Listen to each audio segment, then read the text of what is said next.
Hello সবাইকে, আজকের এই নতুন ভিডিও এপিসোডে আপনাদের শুভেচ্ছা জানাই। আজকের ভিডিওর বিষয় journey by train from Mongla to Jessore. প্রথমে টিকিট কাউন্টার থেকে টিকিট কেটে নিলাম, লাইন ধরতে হলো এবং টিকিট পাওয়ার পরে আমি চলে গেলাম প্ল্যাটফর্মে। আপনাদের পরিচয় করে দিই পুরো সম্পূর্ণ প্ল্যাটফর্ম। প্রাণের শহর, প্রাণের দেশ বাংলাদেশ, প্রাণের শহর মংলা। আমরা এখন আছি মংলা স্টেশনে। আজকে প্রথম ট্রেন দিয়ে যাব যশোহর। তো আমি আর আয়তুল্লাহ স্যার আছি, আমরা দুইজন যাচ্ছি এবং আমাদের সাথে অনেকজন স্টুডেন্টও আছে, গার্ডিয়ান আছে এবং সাথে সাথে অনেক পরিচিত লোক আছে যারা আমরা সবাই যাচ্ছি। আশা করি আমাদের যাত্রাটা শুভ হবে। প্রায় 1:30টার সময় আমাদের ট্রেন চলে আসছে আমাদের প্ল্যাটফর্মে এবং আমরা কিছুক্ষণের মধ্যেই ট্রেনে উঠে যাব।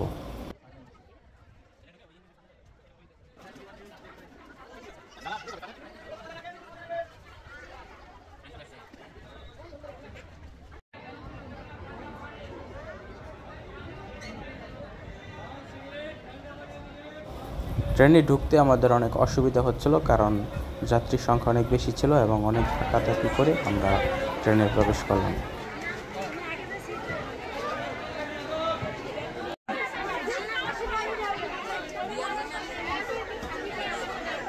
ট্রেন যে সময় ছাড়ার কথা ছিল সে সময় ছাড়েনি, কিছু লেট হয়ে প্রায় 1:45টায় তখন ছাড়লো এবং আমরা আমাদের ট্রেনের যাত্রা শুরু করলাম। মঙ্গলবার দিন ট্রেন চলাচল বন্ধ থাকে এবং বেশিরভাগ যাত্রী খুলনাতে নেমে যায়। ট্রেন ছাড়ার সাথে সাথে আমাদের মনের আনন্দ আরও উৎফুল্ল হয়ে উঠল। আমরা প্রাকৃতিক বিভিন্ন দৃশ্য এবং সে সাথে বিভিন্ন স্থাপনা দেখতে দেখতে আমরা আনন্দের যাত্রা করতে লাগলাম এবং আমরা যারা ছিলাম সবাই কম আর বেশি খুব এনজয় করলাম আমাদের এই জার্নিটা। ট্রেনের ভিতরে বিভিন্ন রকম খাবার দাবার পাওয়া যায়, অনেক সময় পানি, পেপসি, কোলা, তারপর ঝালমুড়ি, তারপর চকলেট জাতীয় খাবার অনেক কিছু পাওয়া যায় এবং ছোট ছোট বাচ্চারা অনেক এনজয় করছিল, আপনারা দেখতে পাচ্ছেন এই ভিডিওর মধ্যে। মংলা থেকে ট্রেন ছাড়ার পথে অনেকগুলো স্টেশন পড়েছে, শুধু আমাদের ট্রেনটি থেমেছে চুনকাঠি এবং কাটাখালী।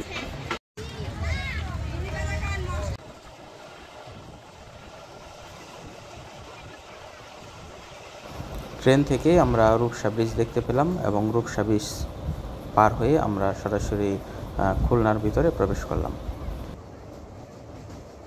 যারা খুলনার যাত্রী তারা সাধারণত মোহাম্মদনগরে নেমে যেতে হয় এবং ওইখান থেকে সরাসরি আমরা দৌলতদিয়া এবং পরেবাড়ি ফুলতলা ওদিকে চলে যাই।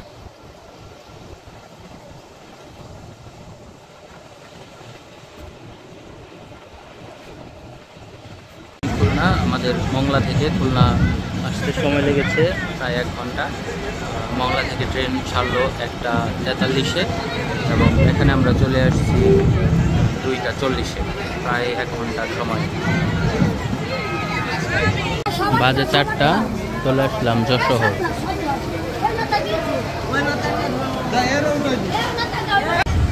এখন বাজে 4:30, চলে আসলাম চিকরগাছা এবং আরও 30 মিনিট লাগবে সরাসরি আমাদের সেই বেনাপোল পৌঁছাতে। তো মংলা থেকে সেই বেনাপোল পৌঁছাতে প্রায় 4 ঘন্টা সময় লাগে। তো সবাইকে আবারও ধন্যবাদ।